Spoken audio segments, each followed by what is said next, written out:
E aí, pessoal do sexto ano, Matheus Viana aqui de novo.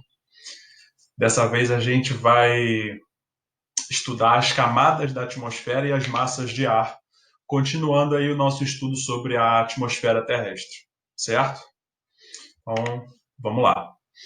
Antes de começar a falar de cada uma das camadas especificamente, eu acho bacana deixar claro aqui para você que as camadas em que a atmosfera é dividida não são camadas que têm um limite exato entre elas. Então, você não vai subindo na atmosfera e chega um momento que você fala: ih, agora estou numa camada, agora estou na outra, agora estou numa camada, agora estou na outra. Não existe um limite, não existe uma divisa exata entre uma camada e outra. É como se fosse um degradê. Sabe o que é degradê? De cor? Tem assim alguma coisa vermelha e uma coisa amarela. Aqui uma parte vermelha e uma parte amarela. Aí o vermelho vai mudando um pouquinho de cor bem devagarzinho, quando você vê, bum, já está amarelo. Você nem percebe aonde começou o vermelho, onde terminou o vermelho, onde começou o amarelo. Mais ou menos isso. Você vai subindo uma camada da atmosfera assim, aí você fala, opa, essas características aqui são da camada tal. Aí vai subindo. Agora falou, essas características já não são exatamente dessa camada onde eu estava. E agora está mudando. Opa, com certeza essa característica aqui já não é da camada que eu na camada que eu estava antes. Então já está em outra camada. Então as características vão mudando sutilmente até chegar um momento em que você realmente percebe que não está na camada anterior, certo? Então são 5 camadas, tá? Então da mais próxima da superfície para a mais afastada que a gente vai estudar, certo? Então a gente vai começar falando da troposfera, que é a camada mais próxima da superfície. Então, você pegar uma imagem assim da troposfera, você vai ver lá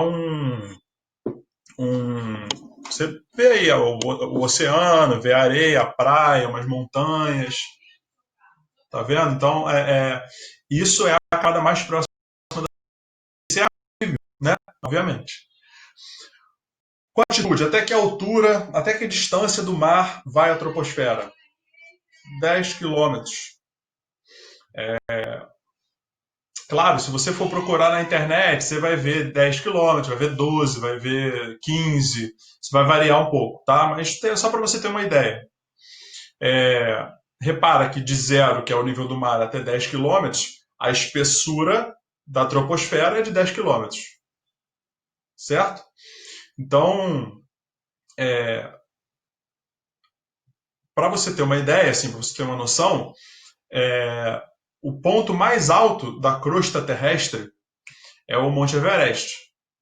E o Monte Everest tem aproximadamente 8 quilômetros de altitude. Então, além do Everest, tem mais 2 quilômetros, aí acaba a troposfera, aproximadamente, certo?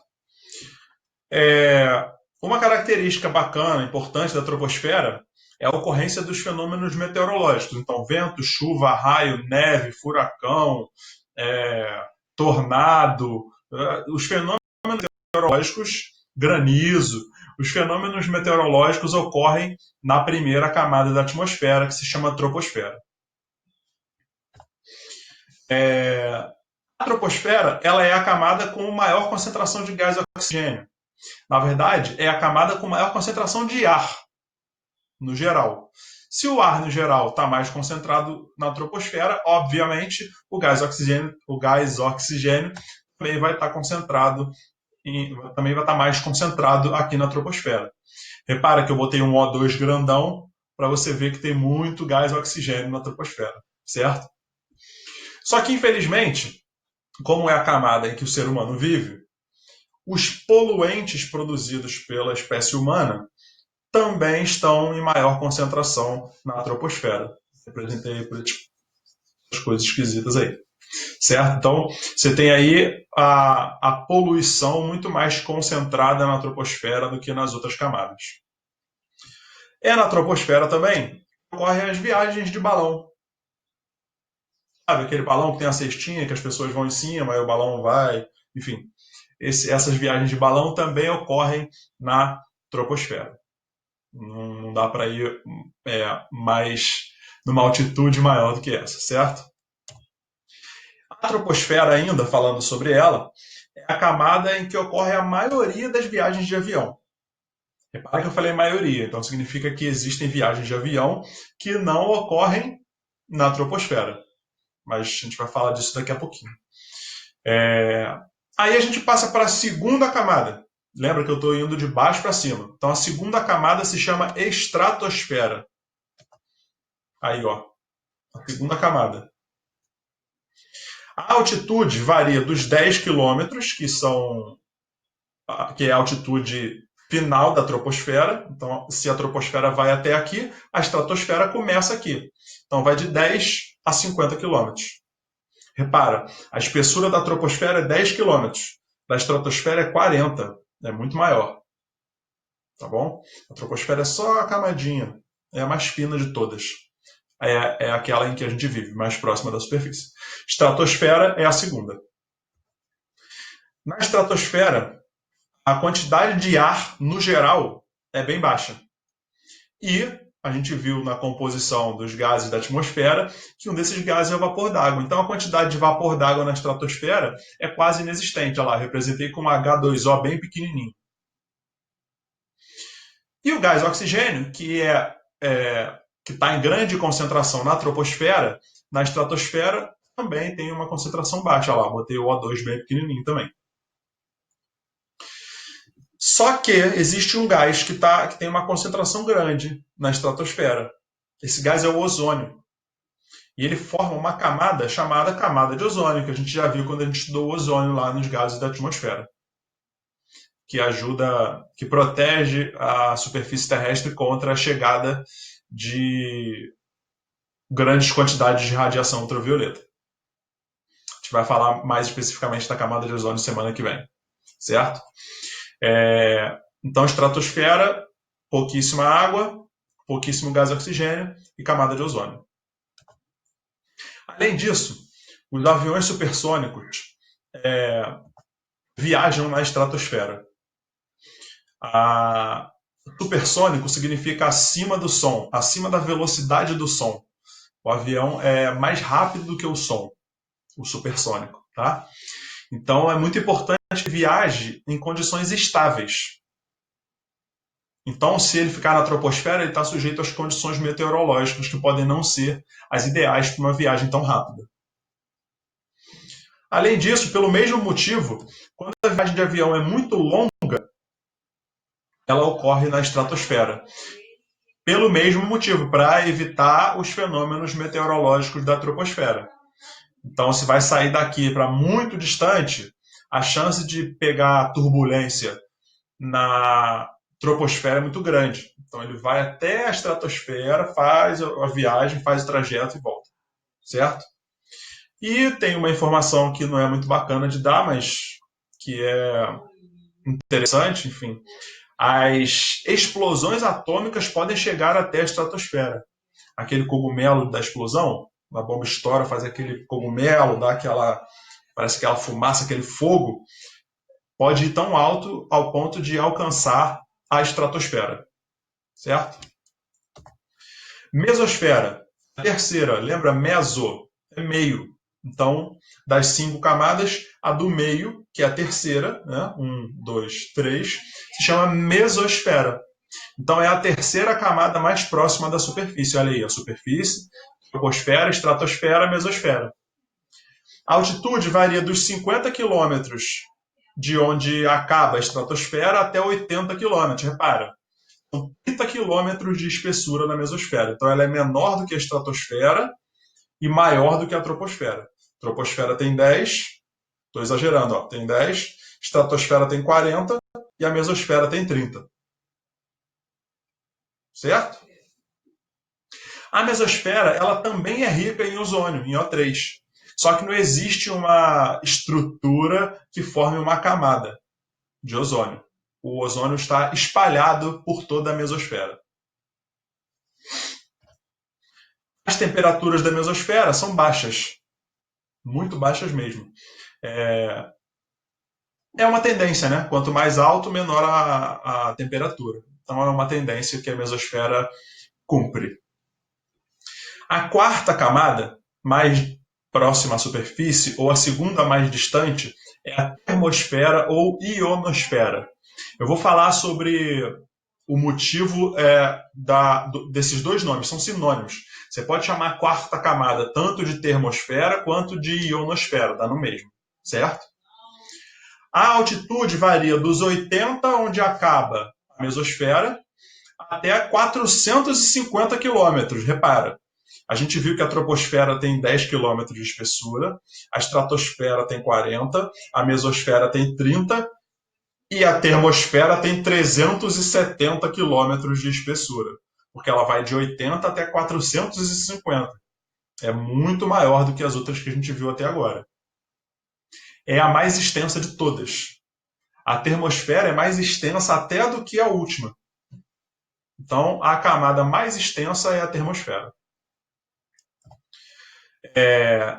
Esse termo, esse radical da palavra termo, significa temperatura. Então, termosfera é a temperatura, é a camada em que as temperaturas ficam altíssimas. É por aí, nessa camada, que o cometa queima quando entra na atmosfera. Além disso, existem algumas partículas carregadas na mesosfera, positivas e negativas. Eu vou falar rapidamente sobre essa questão de positivo e negativo, só para tentar te explicar o nome sinônimo de termosfera, que é ionosfera, tem a ver com um elemento chamado íon. Isso aqui, eu não sei se você já viu, se você está acostumado, é o desenho de um átomo. Sabe quando a gente fala assim, o ozônio é composto por 3 átomos de oxigênio. Isso aqui é um átomo. Dependendo se for oxigênio, se for hidrogênio, se for carbono, isso aqui vai mudar. A quantidade dessas bolinhas vermelhas, azuis e pretas muda, tá? Mas é mais ou menos esse estilão aqui. Os pontinhos azuis seriam partículas neutras, não liga muito para elas agora não. As partículas vermelhas são partículas positivas e as partículas pretas são negativas. Repara que tem 3 positivas aqui no meio e 3 negativas correndo em volta aqui, orbitando em volta. Esse número nos átomos é sempre igual. O número de partículas positivas é sempre igual ao número de partículas negativas. E aí fica neutro. Tem 3 positivos e 3 negativos, fica neutro. Aí é um átomo. Só que acontece, às vezes, de alguns desses átomos perderem essas partículas negativas aqui, ó. Essas pretinhas. Então imagina esse aqui, tem 3 vermelhos e 3 pretos. Está neutro. Se eu perco uma partícula positiva, negativa, eu vou ficar com 3 positivas e 2 negativas. Então isso aqui vai deixar de ser um átomo e vai passar a ser um íon positivo. Pode acontecer de, em vez de perder essa partícula negativa, ganhar uma partícula negativa. Vai ficar com 4 negativas e 3 positivas. Então não vai ser mais neutro, deixa de ser um átomo e passa a ser um íon negativo. Essas estruturas são muito reativas quando elas ficam positivas ou negativas, quando elas ficam carregadas. Isso é o que faz a camada poder ser chamada de ionosfera, e também é o motivo de haver as transmissões de rádio, as ondas de rádio. Para você escutar o rádio, não sei se você ainda tem esse hábito, o que acontece? Tem um cara lá, o locutor está falando no rádio, as ondas estão saindo do prédio onde ele está, vão até a termosfera e depois procuram os aparelhos que estão sintonizados na mesma onda. E aí essa onda de rádio transmite o que o locutor está falando para você escutar no seu aparelho. Muito graças aos íons que estão presentes lá. Certo?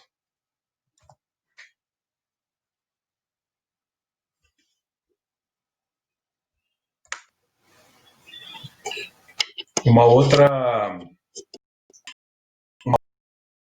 fenômeno sobre a termosfera, a ionosfera, é o acontecimento das auroras polares. As auroras polares são interações entre a luz que vem do Sol e a atmosfera terrestre. como você poderia deduzir pelo nome, só é possível visualizar esses fenômenos de regiões, de localidades próximas dos polos, tanto do Polo Sul quanto do Polo Norte. As auroras que acontecem nas regiões próximas ao Polo Norte são chamadas de auroras boreais. É a aurora boreal, provavelmente você já ouviu falar mais dessa. E no Polo Sul é a aurora austral que acontece, certo? Isso acontece, como eu falei, por causa da interação de raios solares com a atmosfera terrestre, com os íons da ionosfera ou da termosfera. Por que isso acontece próximo aos polos? Imagina que aqui é o planeta Terra, tá?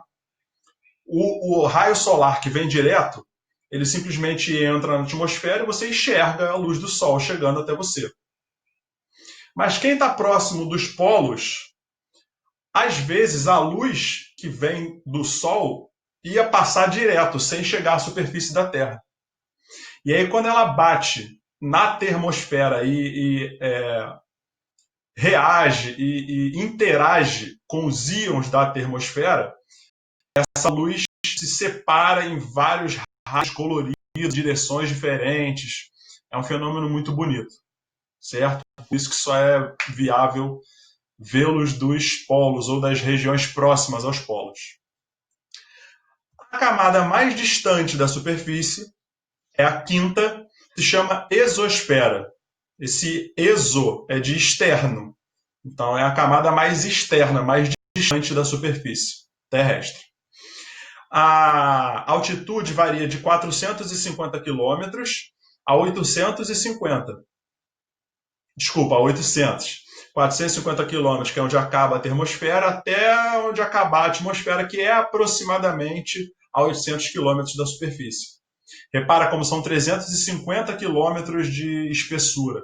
Então ela também é bem grande, a exosfera, é bem extensa, mas ainda não é maior do que a termosfera, que é a camada anterior.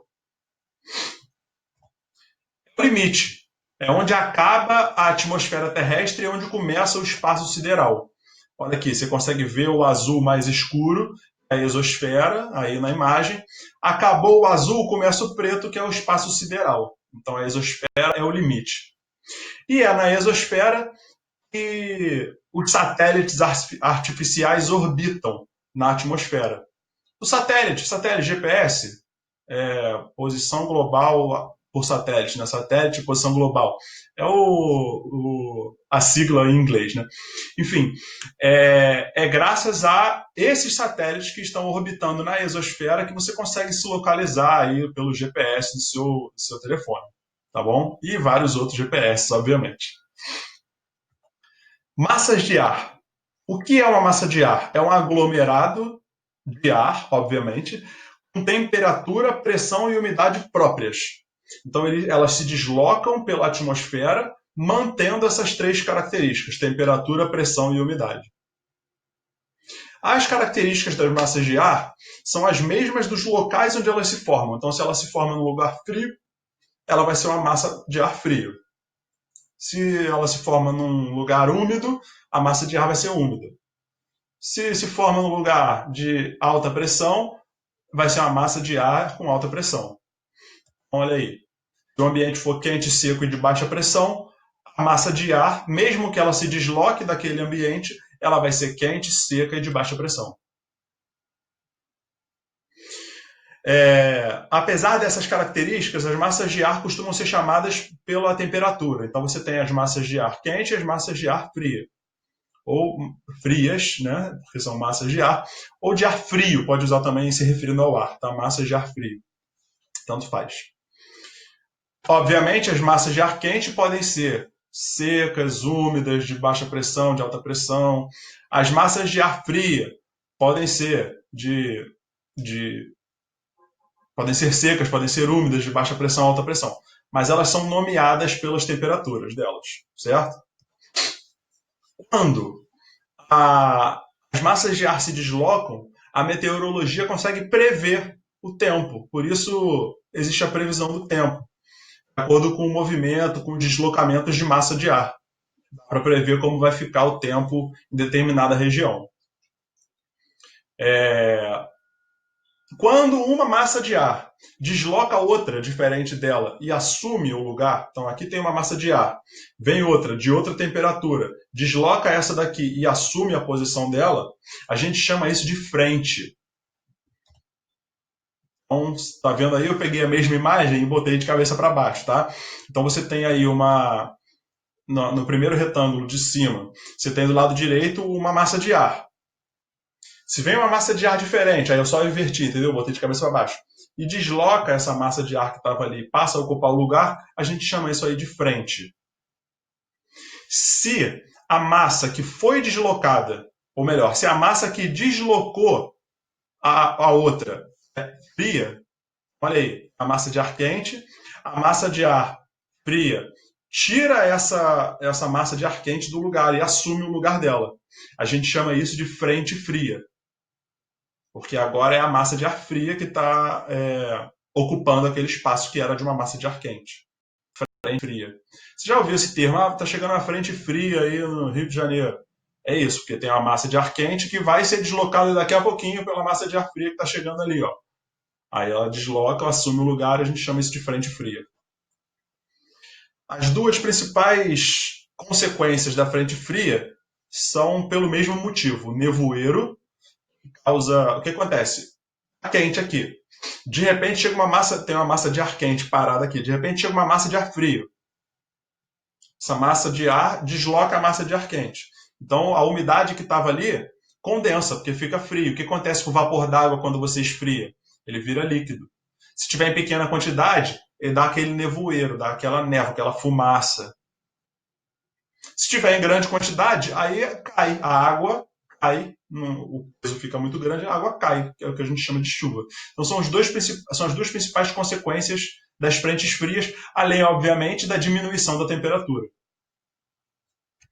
Se a frente for o oposto, for uma massa de ar quente deslocando uma massa de ar frio, aí a gente chama isso de frente quente. Você não está muito acostumado a ouvir isso, mas existe a frente quente. E aí a consequência principal é realmente o aumento da temperatura mesmo. Tinha uma massa de ar frio e estava frio. Aí quando essa massa de ar foi deslocada, entrou a massa de ar quente e ficou quente. Então aumentou a temperatura. Certo? Na semana que vem, a gente volta para falar sobre a camada da atmosfera, não, sobre a camada de ozônio. Tá bom? Espero ter ajudado, espero ter ficado claro. Obrigado, até a próxima.